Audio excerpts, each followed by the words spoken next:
Je m'appelle Pietro Orlandi.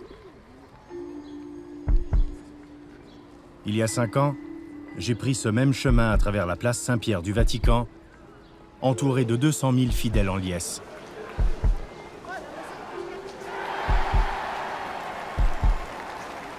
C'était le 18 mars 2013, le jour de l'intronisation du pape François. Les disciples dévoués étaient venus du monde entier célébrer leur foi et l'homme qui les guiderait vers un avenir meilleur. J'aurais dû y assister aux côtés de ma sœur, Emanuela. Mais j'étais seul dans l'espoir que ce nouveau pape puisse m'apporter des réponses. En me voyant, le chef de la sécurité lui a murmuré un message à l'oreille. Puis le pape m'a dit « Votre sœur est au paradis ». J'ai été à la fois touché et stupéfait. Comment le pape pouvait-il savoir que ma sœur était morte?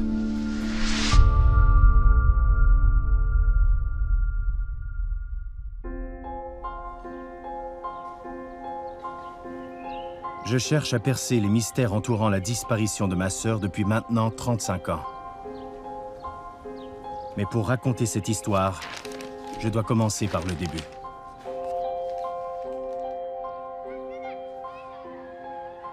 Emanuela et moi, ainsi que nos 3 sœurs, sommes nés et avons grandi dans la Cité du Vatican, le plus petit État du monde et foyer de seulement 444 habitants. C'était comme vivre dans un village, avec le pape comme protecteur bienveillant. Entre ces murs, mes sœurs et moi, nous nous sentions en complète sécurité.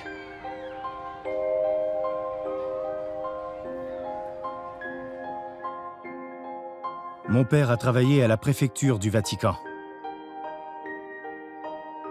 Il supervisait les audiences privées des papes Paul VI, Jean-Paul Ier, puis Jean-Paul II. Durant tout son mandat, il a été loyal et dévoué. Nous avons eu l'honneur de rencontrer Jean-Paul II à de nombreuses reprises. Il se sentait un devoir de recevoir les familles résidentes. Emanuela était heureuse. Elle pose ici avec le pape.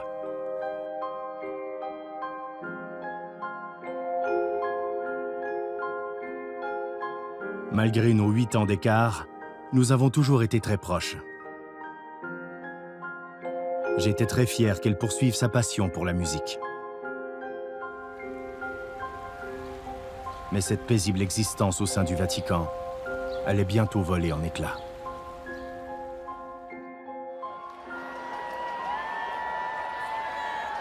Le 13 mai 1981, le pape Jean-Paul II traverse une foule de fidèles en adoration lorsque de terribles coups de feu retentissent.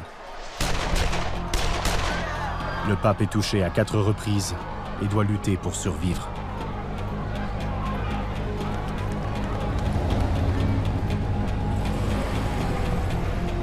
Alors que les médecins font tout pour le sauver, nous nous posons des questions toutes plus angoissantes les unes que les autres. Comment une telle chose avait pu se produire?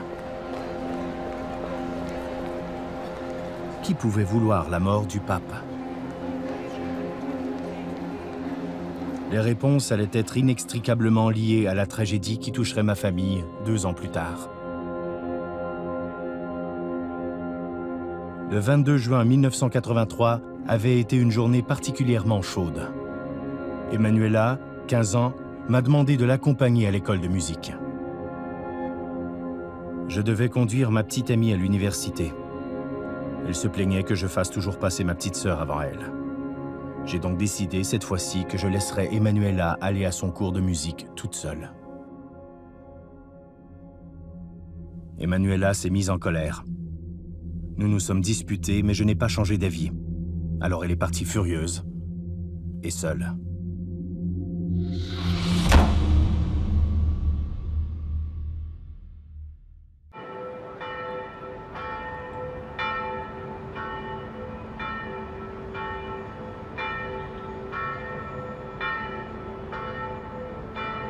Plus tard, cet après-midi-là, Emanuela a téléphoné à la maison et a parlé à notre sœur Frederica.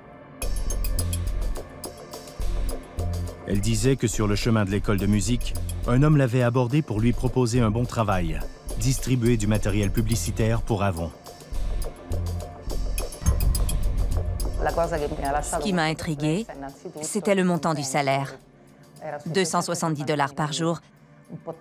Je trouvais que c'était beaucoup, surtout pour une si jeune fille.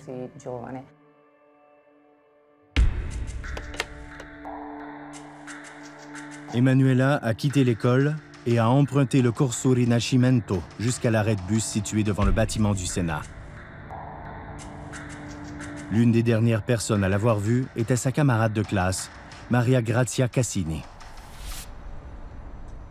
Cet après-midi-là, Emanuela est venue me voir et m'a demandé à quelle heure le cours de chorale se terminait. Elle a dit qu'elle avait un empêchement et elle est partie, tout simplement. Elle ne t'a pas dit quel était cet empêchement? Non, c'est tout ce qu'elle m'a dit. Elle regardait sa montre et a dit qu'elle devait partir car elle avait un rendez-vous.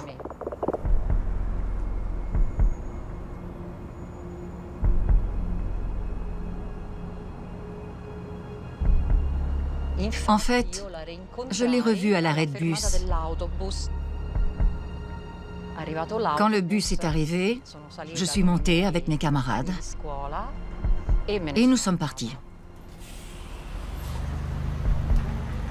Emanuela aurait dû rentrer à la maison à cette heure-là, mais elle est probablement restée pour rencontrer l'homme qui lui avait proposé cet emploi pour Avon. Ma sœur aînée, Natalina, se souvient de cette soirée comme si c'était hier. Je suis rentrée ce soir-là, après 20 h. Après avoir travaillé toute la journée, j'ai retrouvé ma mère, totalement désespérée.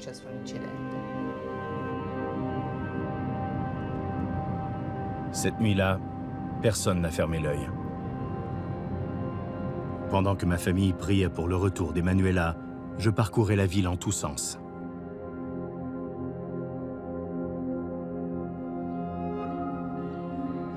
À l'aube, Natalina est allée voir la police pour la déclarer personne disparue. La police voulait une photo. Ils nous ont dit, comme ça nous la ferons circuler dans la brigade. Elle est probablement allée manger une pizza, l'escapade classique. Sans le soutien de la police, nous avons pris les choses en main. Imprimé des centaines d'affiches, et Rome s'est éveillé avec le visage d'Emanuela, placardé dans toutes ses rues. Durant 10 jours encore, la police a continué d'ignorer l'affaire, jusqu'au jour où une personne très importante a pris à cœur le sort de ma sœur. Desidero esprimere la viva partecipazione con cui sono vicino alla famiglia Orlandi, la quale è nell'afflizione per la figlia Emanuela di 15 anni, che da mercoledì 22 giugno non ha fatto ritorno a casa. Condivido le ansie e l'angosciosa trepidazione dei genitori, non perdendo la speranza nel senso di umanità di chi abbia responsabilità di questo caso. Les propos du pape nous ont surpris. Il faisait référence à des informations que nous, la famille d'Emanuela, n'avions pas. Il avait parlé des personnes responsables de sa disparition. Il sous-entendait qu'Emanuela avait été kidnappée. Ce fut une révélation stupéfiante. Mais pourquoi la police ne nous avait-elle rien dit? Le pape pouvait-il avoir d'autres informations sur l'endroit où trouver Emanuela? Alors que nous cherchions à comprendre la situation, les déclarations du pape se sont propagées dans les médias. Andrea Purgatori est un journaliste qui, depuis ces 35 dernières années, a suivi l'affaire de la disparition de ma sœur. J'espérais qu'il puisse apporter quelques éclaircissements sur cette histoire. À votre avis, la déclaration que le pape a faite le 3 juillet, quel objectif pensez-vous qu'elle pouvait avoir? Ces mots ont été prononcés d'une manière spécifique et délibérée afin d'être compris par quelqu'un en particulier. Le pape ne s'exprime pas par hasard. Quand il s'exprime, c'est pour communiquer un message important. Puisque le pape ne fait pas ce genre de déclaration tous les jours, c'est clair qu'il s'adressait à quelqu'un en particulier.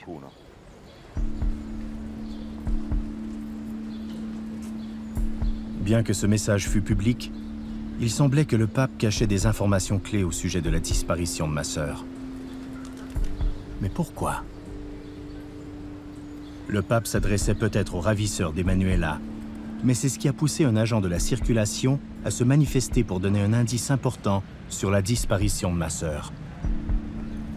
La ragazza che passava qua prese questa informazione della sala Borromini fosse stata Emanuela Orlandi. Cioè quel pomeriggio? Il pomeriggio del 22 giugno, sì. E questa ragazza che le ha chiesto l'informazione era in compagnia? Era in compagnia di un signore. L'uomo me lo può descrivere? Quest'uomo, diciamo, un uomo di circa 35 anni, alto 1,70 circa o qualcosa di più, abbastanza snello, lucido, con un viso un po', diciamo, lungo, ma con una stempiatura. Le témoin a coopéré avec la police pour dresser un portrait robot de l'homme qui aurait enlevé Emanuela. Qui était cet homme?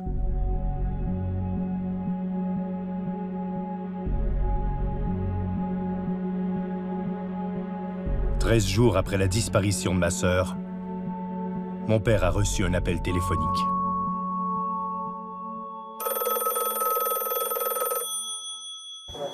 Pronto? Lei ascolti bene, abbiamo pochi momenti. Questa essere della sua figliola. Pronto? Convita nazionale di fare manuale di nomi. Dovrei fare il test di anno scientifico. Pronto? Pronto? Signor Orlandi? Pronto? È il caso di sua soddisfazione? Sì, ma mi faccia una proposta almeno, no? Mi ascolti? Sì? I funzionari del Vaticano Sì? non mancheranno di mettersi in contatto con lei. Sì, ma la bambina sta bene, mi dica almeno, no? Non preoccupi, io non potrei ora avanzare a parlare. Al più presto possibile, altrimenti mi fate morire mia moglie io stesso. Buongiorno a lei. Grazie.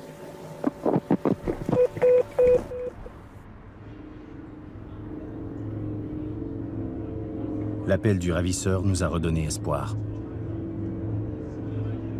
Un espoir amplifié quand nous avons appris qu'ils avaient aussi contacté le bureau de presse du Saint-Siège. Police in Rome had been treating it as a tragic but more or less routine kidnapping of a young girl. But then today, Richard Roth reports a phone call changed all that. An editor at the Italian news agency ANSA who took the call said the voice was that of a nervous young man with a startling claim. We have Emanuela Orlandi. We will free her only when Mehmet Ali Agca, the papal attacker, is freed. Agca is serving a life sentence for shooting the Pope 2 years ago. Investigators here are now trying to find out whether the Vatican's first kidnapping in modern times may also provide clues to the attempted assassination here 2 years ago of Pope John Paul. Les ravisseurs n'avaient accordé que 14 jours pour organiser la libération d'Ali Agca.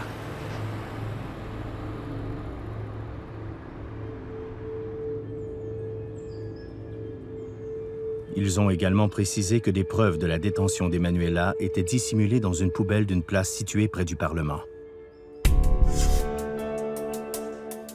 Quand la police a réussi à localiser la poubelle, ils ont trouvé des copies de la carte de l'école de musique de ma sœur, un reçu et une note écrite de sa main. Mais comment la tentative d'assassinat du pape pouvait-elle être liée à la disparition d'Emanuela?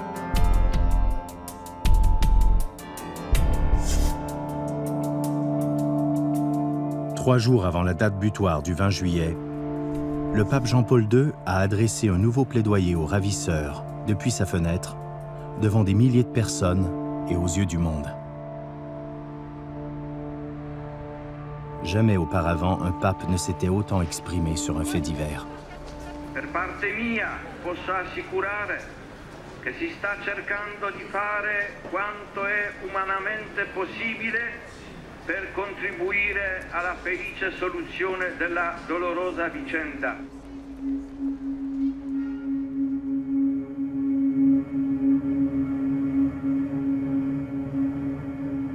In Rome today, after Pope John Paul pleaded for the life of 15-year-old Emanuela Orlandi, her alleged kidnappers released a tape recording of a woman crying out in pain.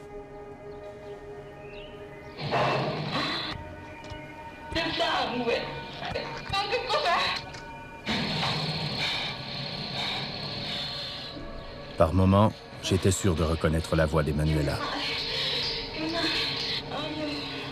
Comme aucune voix masculine n'était audible, je savais que l'enregistrement avait été monté.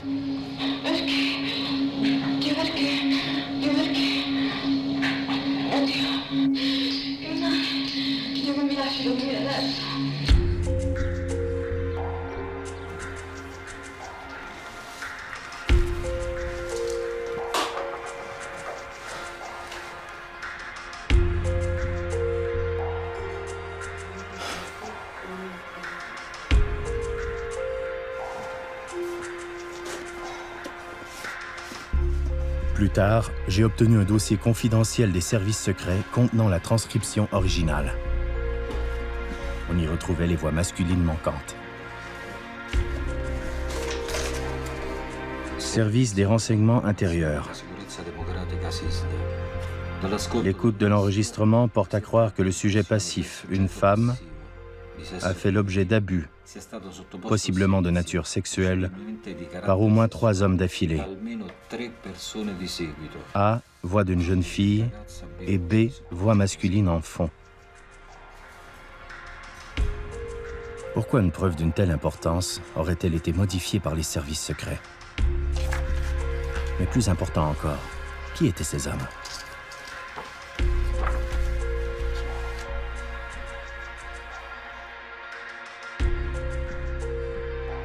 Le jour de la publication des enregistrements, les ravisseurs ont exigé la mise en place d'une ligne directe pour négocier la libération de ma sœur. Mais ils ne voulaient pas parler à la police. Ils ne voulaient négocier qu'avec le Vatican. Intanto la sala stampa della Santa Sede ha diramato, e l'ho fatto poco fa, il seguente comunicato. In merito alla richiesta da parte dei rapitori di Emanuela Orlandi di una linea telefonica diretta, si notifica. La linea telefonica è stata installata. Il relativo numero è 6985 al quale va aggiunto il codice indicato.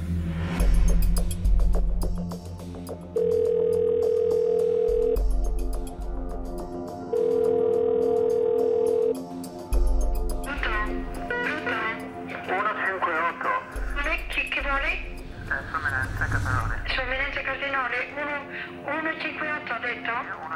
Sì, attenda un momento. Le cardinal Agostino Casaroli était le secrétaire d'État du Vatican et était connu pour ses talents de diplomate en affaires internationales. Sua Eminenza, c'è il numero di codice.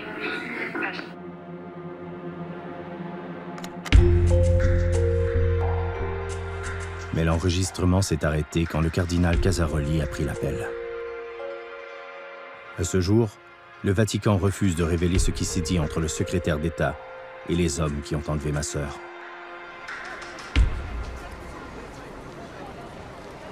Quelle impression vous a laissé la personne qui a téléphoné, celle qui a demandé une ligne directe avec le secrétaire d'État et l'a utilisée?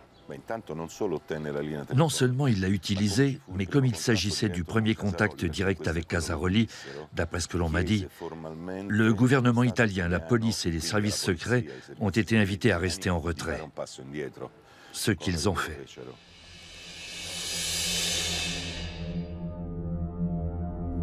Il ne restait que 3 jours pour libérer Ali Agca et sauver ma sœur. Pourquoi la police se retirait-elle ainsi des négociations? Pourquoi laissait-elle le Vatican faire le travail à sa place?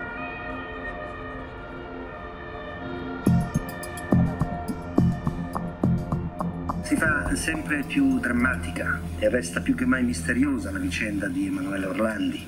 Questa sera scade l'ultimatum. Se non sarà liberato Ali Agca, la ragazza sarà uccisa. Le 20 juillet, la date limite est arrivée. Ali Agca est resté en prison et les ravisseurs sont restés silencieux. Nous ne savions pas si Emanuela était morte ou vivante. Tout au long de ce calvaire, mon père est resté dévoué à son travail pour Jean-Paul II. Ils se parlaient tous les jours, mais n'évoquaient jamais la disparition de ma sœur. Il aurait été jugé irrespectueux qu'un employé questionne le pape. En dépit de l'agonie de ma famille, le pape n'a jamais fourni de nouvelles informations.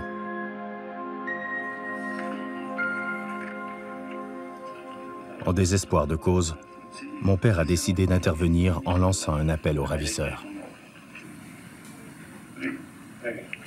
Messaggio di Ercole Orlandi per i rapitori della figlia Emanuela. Io, il padre di Emanuela ed interprete del pensiero, delle sensazioni, del turbamento profondo e incommensurabile, dolore di mia moglie, ho deciso di rispondervi personalmente e direttamente. Noi, padre e madre di Emanuela, abbiamo il diritto di chiedere a voi una precisa risposta. Se Emanuela è ancora viva, provatelo.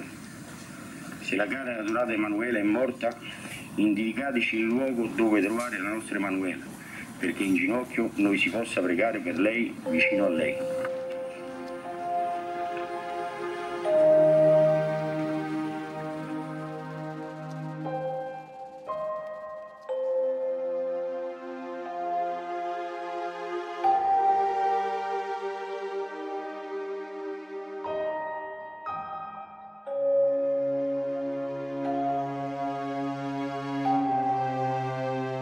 À Noël, 6 mois étaient passés depuis la disparition d'Emanuela.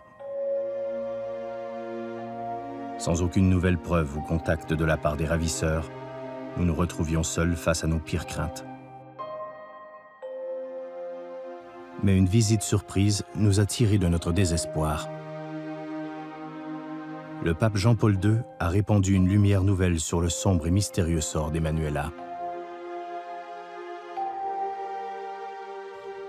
Il nous a dit qu'il existait 2 types de terrorisme, national et international. Notre perte, a-t-il dit, a été causée par le terrorisme international. Il a dit aussi qu'il ferait tout ce qui est en son pouvoir pour ramener Emanuela.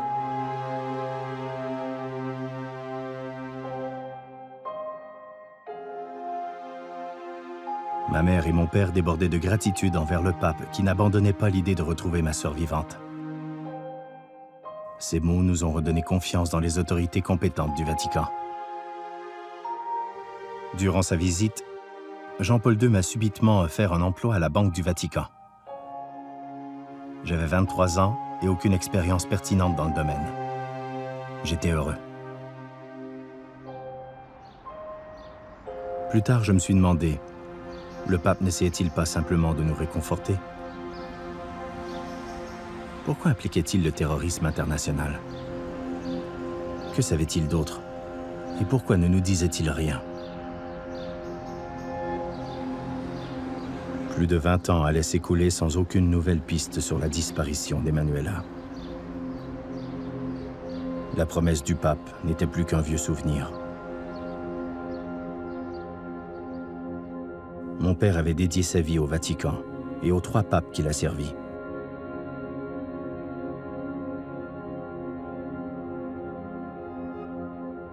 Mais à sa mort en 2004, il avait perdu toute confiance en l'Église catholique. À son dernier souffle, il a déploré « J'ai été trahi par ceux que j'ai servis avec loyauté ».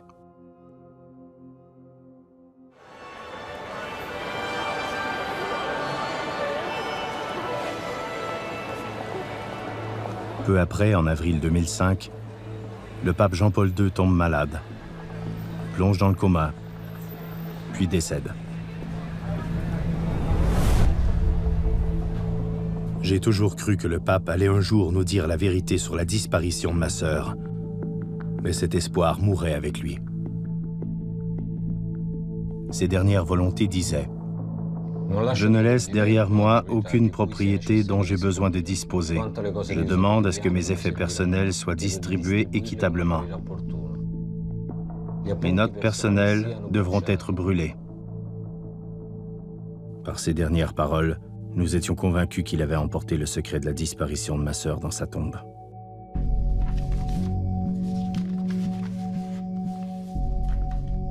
Un an plus tard, j'ai appris que le pape Jean-Paul II avait désigné l'archevêque Stanislav Dziwisz, un conseiller influent de longue date, pour appliquer ses dernières volontés.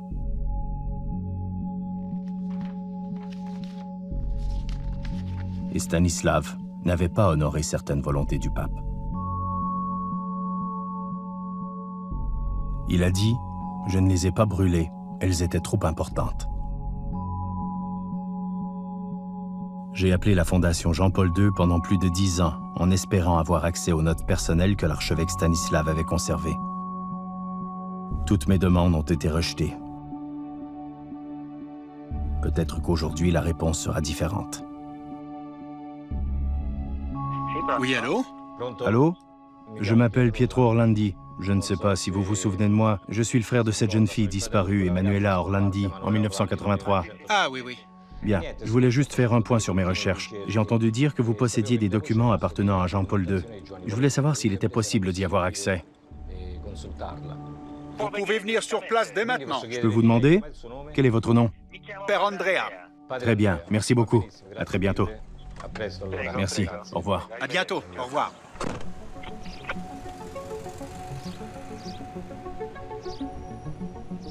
Après 34 années de questionnement, j'étais prêt à recevoir des réponses de la part de Jean-Paul II. Je vous en prie, suivez-moi. C'était en juin, n'est-ce pas? Oui. Par ici. Pour chaque jour, nous avons archivé les notes de Jean-Paul II.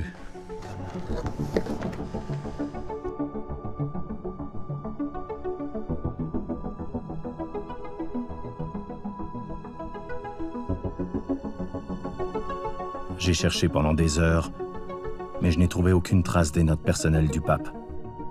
Rien. Avait-elle été déplacée? Peut-être n'ont-elles jamais été là. Je l'ai lu dans le testament de Jean-Paul II. Il a précisé que tous ces documents devaient être brûlés. Personnel, oui, personnel. Par contre, Stanislav a jugé qu'il était pertinent de les garder. Oui, ceux qu'il a rapportés chez lui, à Cracovie. Mais une partie des documents est restée ici. Non. Il a apporté tous les documents personnels à Cracovie? Il a apporté tous les documents dont il avait la charge en tant que secrétaire à Cracovie. Avez-vous déjà pu consulter ces documents? Non, jamais. Mais pensez-vous que dans ces documents personnels, il y avait des informations à propos de l'enlèvement d'Emanuela ou pas? Je ne sais pas, je n'y ai jamais eu accès. Il me semble qu'il s'agissait des lettres personnelles du pape. Après la mort de Jean-Paul II, Stanislav a été nommé archevêque de Cracovie en Pologne et a reçu le titre de cardinal Dziwisz. J'étais déterminé à le contacter.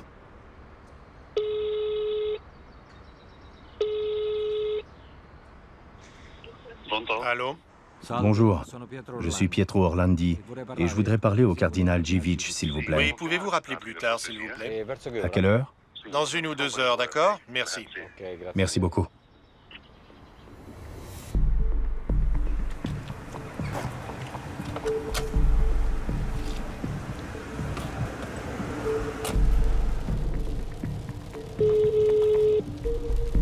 Poczta głosowa. Zostaw wiadomość po sygnale. Cardinal Stanislav Dziwisz, je suis Pietro Orlandi. Vous vous souvenez peut-être de moi, je suis le frère d'Emanuela Orlandi enlevée au Vatican en 1983. Le pape François a appelé le monde entier à construire des ponts et à battre des murs. Je demande la même chose pour ma sœur. J'espère que vous accepterez ma demande d'un rendez-vous privé. Pietro Orlandi.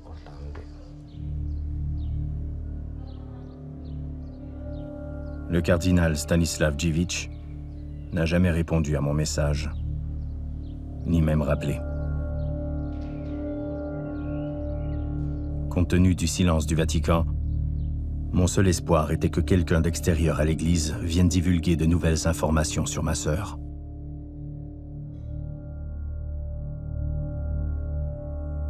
Le 12 septembre 2005, soit 22 ans après avoir vu Emanuela pour la dernière fois, mes prières ont été exaucées.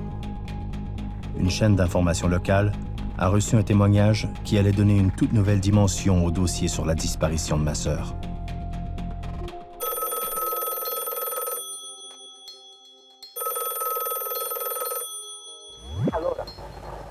Riguardo al fatto di Emanuela Orlandi, per trovare la soluzione del caso, andate a vedere chi è sepolto nella cripta della Basilica di Santa Apollinare e del favore che Renatino fece al Cardinal Poletti all'epoca. Nella Basilica di Santa Apollinare, dove questo signore anonimo ci ha detto andate a vedere, si diceva che fosse stato sepolto appunto Enrico De Pedis, un bandito della banda della Magliana. La Magliana è un quartiere qui di Roma. Les journaux ont commencé à parler à nouveau de la disparition d'Emanuela. Grâce à cette information, mes espoirs de connaître la vérité se sont ravivés. Le journal pour lequel je travaillais à l'époque, Il Messaggero, fut le premier à découvrir que l'église de Saint-Apollinaire abritait la tombe de Renatino, alias Enrico De Pedis. C'était le dernier chef de l'organisation criminelle Banda della Magliana, avant que l'organisation ne soit dispersée par divers assassinats. Comment se fait-il qu'un criminel, un homme assassiné dans la rue en 1990, ait pu avoir un enterrement aussi incroyable, aussi prestigieux? Parce que la crypte de l'église de Saint-Apollinaire n'est pas qu'une simple crypte. Saint-Apollinaire est un endroit où, depuis des siècles, seuls des princes ou de grands artistes sont enterrés. Et puis il y a De Pedis. Enrico De Pedis était le premier homme admis dans le cimetière de Saint-Apollinaire depuis plus d'un siècle. Comment un tel homme, un criminel connu, a-t-il pu être digne d'être enterré aux côtés des figures les plus révérées et respectées de Rome? J'ai exigé que les autorités exhument le corps d'Enrico De Pedis pour rechercher les indices qui pourraient nous mener à la vérité concernant ma sœur. Mais mes demandes ont été ignorées. Je me suis alors tourné vers les médias qui avaient suivi le cas d'Emanuela à nos côtés, dans l'espoir que la pression du public force un changement de position.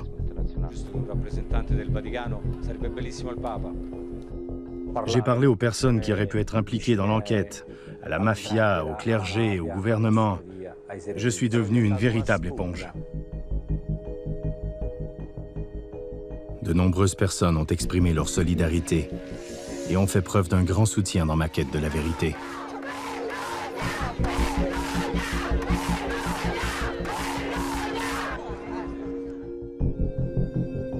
Mais la police, les services secrets et le Vatican ont maintenu le silence, comme toujours depuis plus de 20 ans.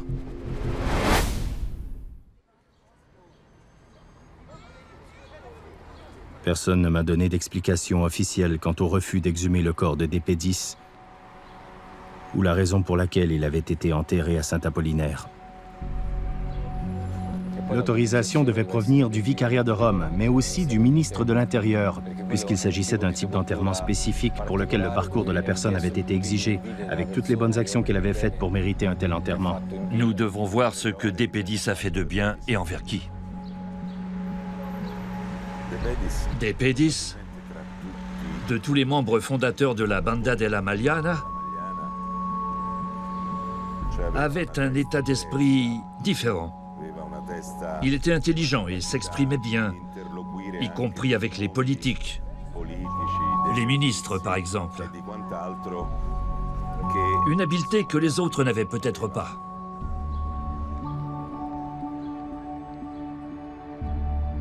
Malgré 3 ans d'efforts, je n'ai pas été capable de convaincre les autorités d'exhumer le corps de De Pedis.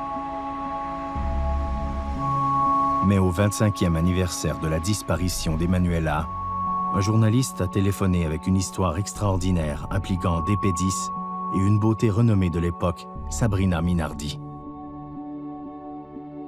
À la fin des années 70, Sabrina Minardi était une personnalité à Rome mariée à une star du football, Bruno Giordano.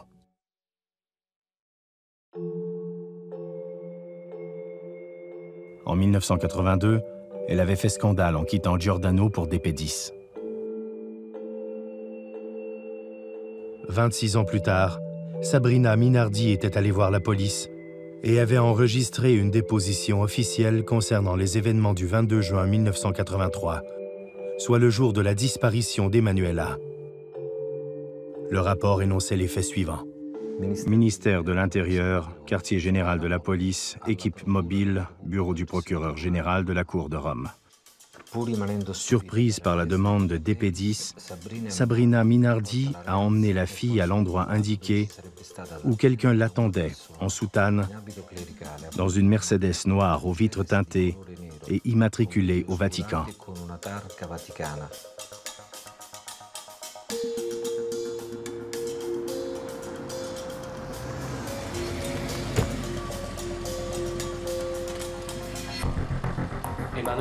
Emanuela, qui parfois pleurait un peu, riait un peu, semblait droguée et réclamait son frère. Ensuite, ils l'ont sortie du véhicule, à moitié consciente.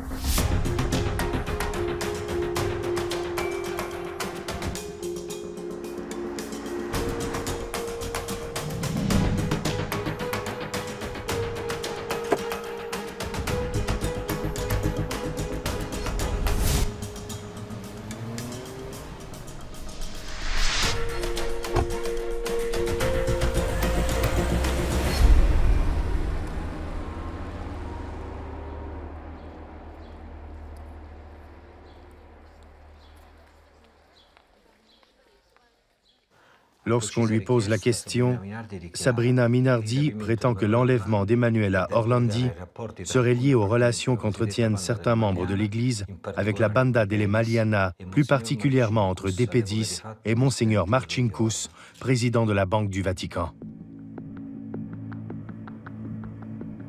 Marcinkus. L'archevêque Paul Casimir Marcinkus, chef de la Banque du Vatican. Je connaissais cet homme. C'était mon patron durant des années. Depuis cette veille de Noël 1983, où le pape m'avait offert ce poste à la Banque du Vatican. Je connaissais bien Marcinkus. S'il a joué un rôle dans l'enlèvement d'Emanuela, il a très bien caché son jeu avec nous, car il était le seul au Vatican à être proche de ma mère et de mon père. Lorsque mes parents allaient prier dans le jardin, les autres cardinaux, dès qu'ils les voyaient de loin, les évitaient et s'éloignaient.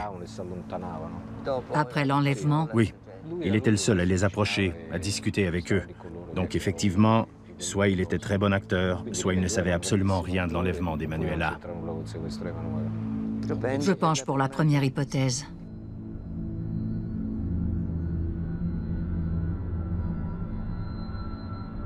En me remémorant cette soirée durant laquelle le pape Jean-Paul II m'avait offert cet emploi, je me posais de nouvelles questions.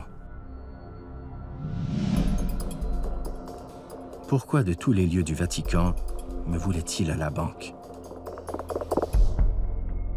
Marcinkus voulait-il garder un œil sur moi pendant que je me débattais pour découvrir la vérité sur ma sœur? Quand je travaillais à la Banque du Vatican, je n'avais aucune idée de l'implication de la Banda della Maliana dans l'enlèvement de ma sœur, ou des liens entre DP10, Marcinkus et le Vatican.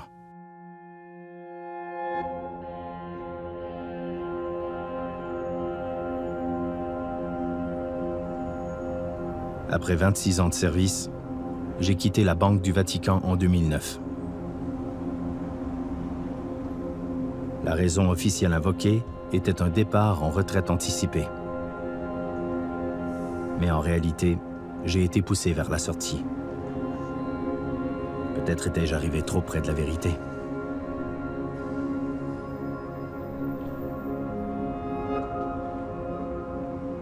J'ai continué à faire pression sur les représentants du Vatican pour exhumer le corps des DP10, quand finalement, en 2012, ils ont donné leur accord.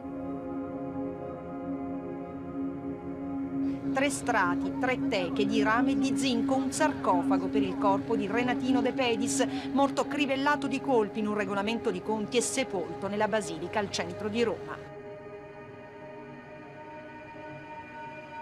Abito blu scuro, cravatta dello stesso colore, camicia ingiallita dal tempo e un corpo conservato in perfette condizioni, quello che gli investigatori della scientifica si sono trovati di fronte quando nel cortile della Basilica di Sant'Apollinare aprono la tomba del boss della Magliana.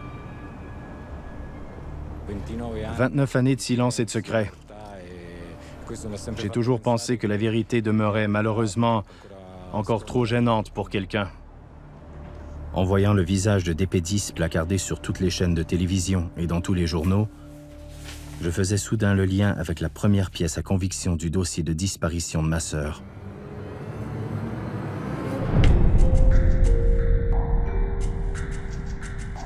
Le portrait robot dessiné à partir de la description faite par l'agent de circulation en 1983 n'était autre qu'Enrico Dépédis.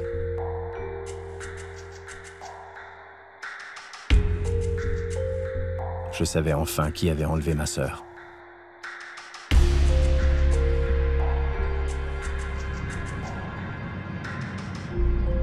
Bien qu'aucun indice en lien avec ma sœur n'ait été trouvé dans la tombe de Dépédis, il devenait clair que le Vatican avait pu avoir une relation d'affaires avec la mafia italienne.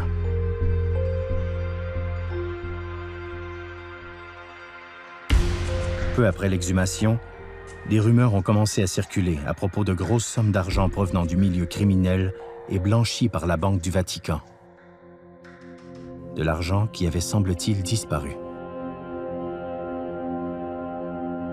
C'était d'une évidence effroyable.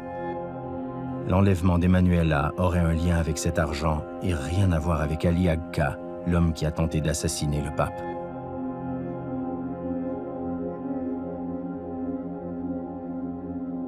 Cette histoire aurait été fabriquée de toutes pièces par le Vatican et la mafia pour détourner l'attention du public des véritables coupables. Et Ali Agca était juste un pion dans ce jeu mensonger.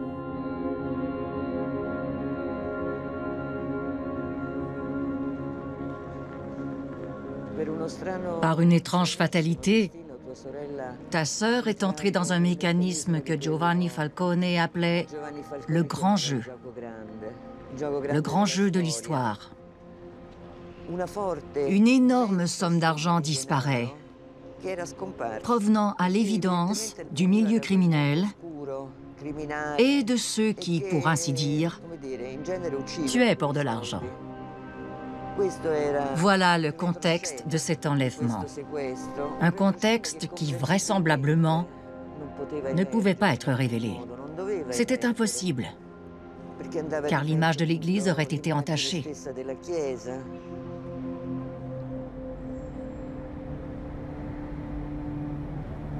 Si ma sœur a été enlevée parce que la Banda della Magliana réclamait à la Banque du Vatican le retour de leur argent, cela pose la question suivante.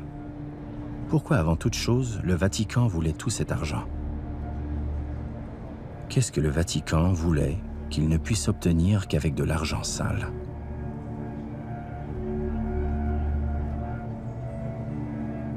J'ai trouvé les réponses à ces questions lorsque je suis tombé sur un document écrit de la main du banquier Roberto Calvi, adressé au pape Jean-Paul II. Dans sa lettre de juin 1982, Calvi avait menacé de dénoncer le Vatican pour son utilisation d'argent mafieux dans le but de financer un syndicat libéral polonais en pleine ascension, Solidarność, le seul de son genre dans le bloc communiste de l'Europe de l'Est. Un an avant la disparition de ma sœur, Calvi écrit « Votre sainteté, j'ai porté sur mes épaules le lourd fardeau des erreurs et des responsabilités de mes prédécesseurs à la Banque du Vatican. Beaucoup veulent savoir si j'ai envoyé des fonds à Solidarność, ou même des armes, et financé d'autres organisations dans le bloc soviétique. Votre sainteté, je m'adresse à vous car seule votre haute intervention est encore possible pour éloigner le terrible spectre de cette tache sombre. Avec toute ma gratitude et dans le baiser de l'anneau sacré, je vous confirme mon allégeance.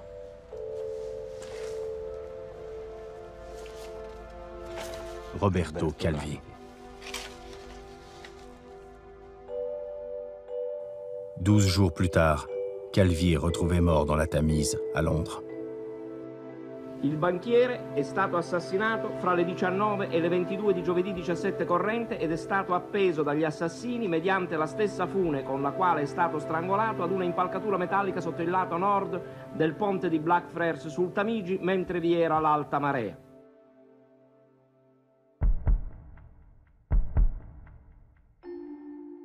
Le pape Jean-Paul II aurait utilisé l'argent de la mafia pour combattre le communisme. Il avait peut-être de bonnes raisons, mais c'était illégal et très dangereux. Il aurait choisi de se protéger. En fin de compte, ma sœur aurait été sacrifiée sur l'autel de la guerre froide pour accélérer la chute de l'Union soviétique.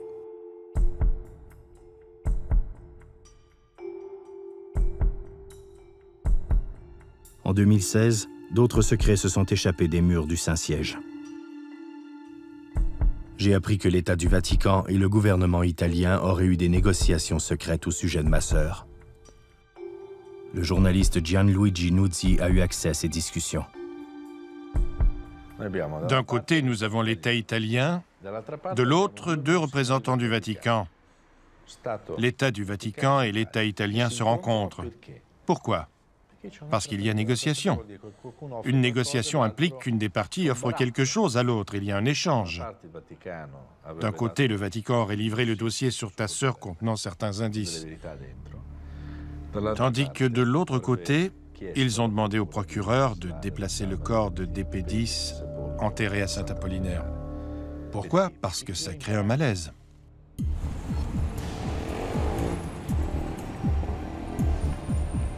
La raison pour laquelle le Vatican avait finalement autorisé l'exhumation du corps de DP10 en 2012 est désormais claire. Le gouvernement italien avait accepté de déplacer le corps de DP10 hors du Vatican, et le Vatican, en échange, partageait des informations sur la disparition d'Emanuela. Mais où sont ces informations? Qu'est-il arrivé à ma sœur? À la lumière de ces nouvelles révélations, j'ai déposé une plainte officielle par l'intermédiaire de l'une des meilleures avocates de Rome, Laura Sgro. À l'attention du chef du corps de sécurité de l'État du Vatican. Les sources consultées rapportent l'existence d'une négociation qui s'est déroulée sur le territoire de l'État du Vatican entre la fin de l'année 2011 et les premiers mois de l'année 2012. Il devient impératif que l'État du Vatican ouvre une enquête sur la disparition d'Emanuela Orlandi et fasse enfin la lumière sur l'implication du Saint-Siège dans cette tragique affaire. Dans le respect du droit, 21 novembre 2017.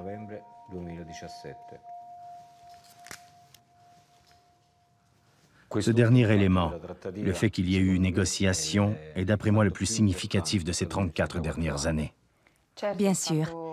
Et plus important encore, c'est que personne n'a nié l'existence de ces négociations. Et leur silence ne donne que davantage de crédibilité à ces faits.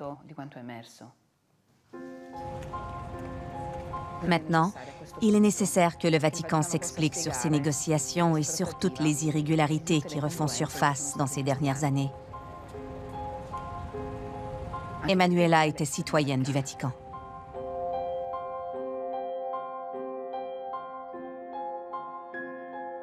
Notre existence insouciante et paisible, au sein du plus petit État du monde, est désormais un lointain souvenir.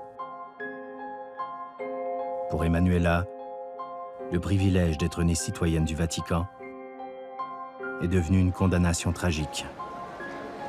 Et pour nous, un héritage entaché qui nous a privés de la vérité.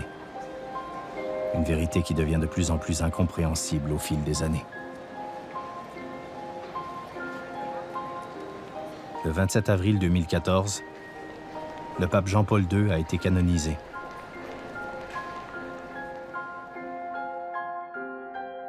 Aux yeux du Vatican, c'est un saint.